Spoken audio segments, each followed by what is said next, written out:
We like to share helpful financial information along to you that you might be able to assist you to continue building your money portfolio. That's right. Today's lesson deals with Roth IRAs. This is a little bit of a foreign language for me, right? But our great friend of the show, Bryan, is here. She's ready to share some insight. JB, it's great to see you. And you suggest that these are often overlooked, maybe if they're even known of, right? We're definitely, as you and Bill always do, thinking outside the box today. We're talking about taking a retirement account and using that to pay for college expenses for your children.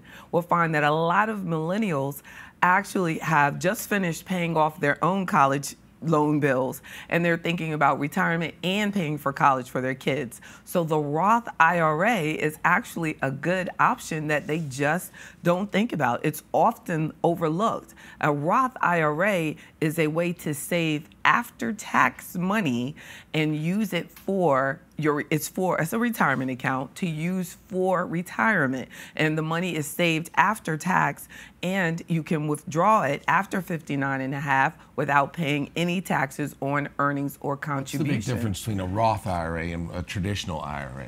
Well, the traditional is you actually get a tax deduction. Okay. Good so question. Roth, you don't get the tax. That's right. And you can always take out the contributions from your Roth without, even if you're not 59 and a half, without any of those tax penalties. Like a loan? No, it's not even a loan. You're just taking out the contributions. So you're using the contributions to pay for your children's education, while your earnings can still grow for your retirement. But if you've been in it for at least 5 years and you're over 59 and a half, and when I say be in it, I mean if you made your first contribution to that Roth more than 5 years ago and you're 59 and a half, you actually can draw out the earnings and the contributions to pay for your child's college education. So it's a good option because it's flexible. You got investment options that you can take advantage of that aren't available in a lot of other college plans, and that it is also has the benefits for financial aid.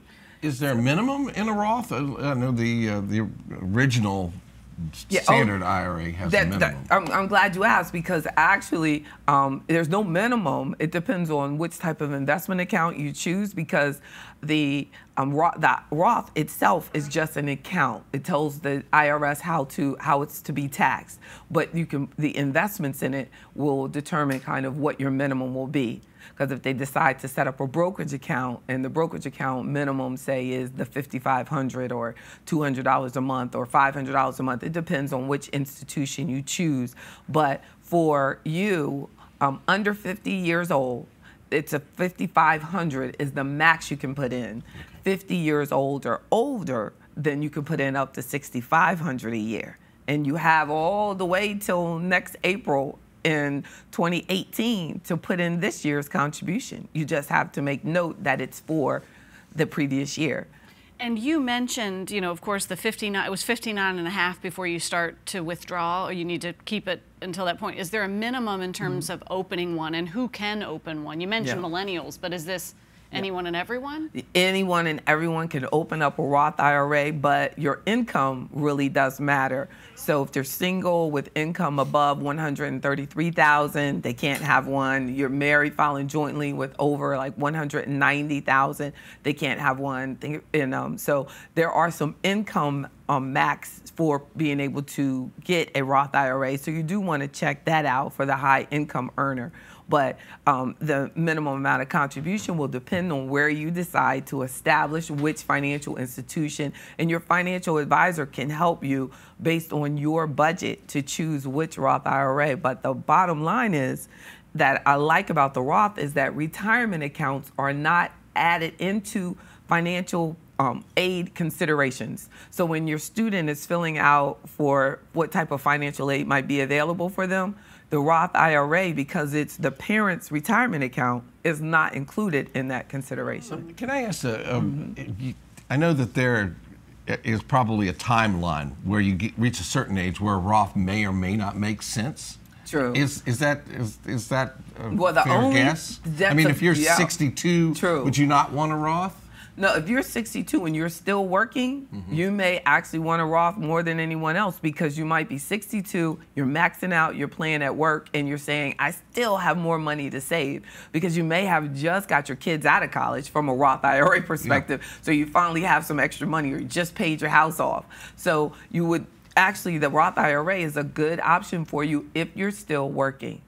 Wouldn't that be a sweet phrase right. to share? I still have more money that I want to save. That's right. And that's why I'm here, and I appreciate the opportunity, because this discussion is, there's someone out there watching, I know, that they never considered using a Roth IRA for college funding and college savings. So this is a really, really good topic that you selected. And really quickly, you mentioned college, but can this be any educational endeavor? Like maybe if you're doing private school? Oh, no. Just no, college. higher education. Higher education. Just had to clarify.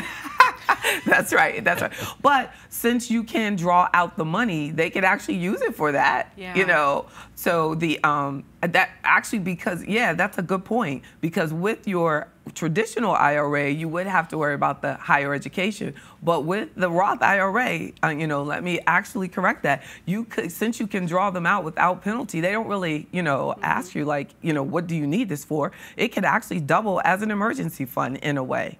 But if you have it in long-term investments, you'll have to be conscious of that. But you could be just using it as a way to defer taxation on your savings.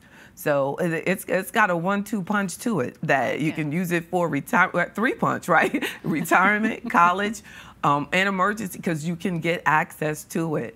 And, but that's the contributions. Yeah. If you're not 59 and a half, then you want to wait on pulling out the earnings. So another 25 or 30 years you can do that. That's right. Yeah. And hopefully utter the phrase, I still have money to save. Right, JB Bryan? Thank you so much. Good point. Thank you. She offers money seminars every Wednesday at noon and Sundays at 3 p.m. for business owners.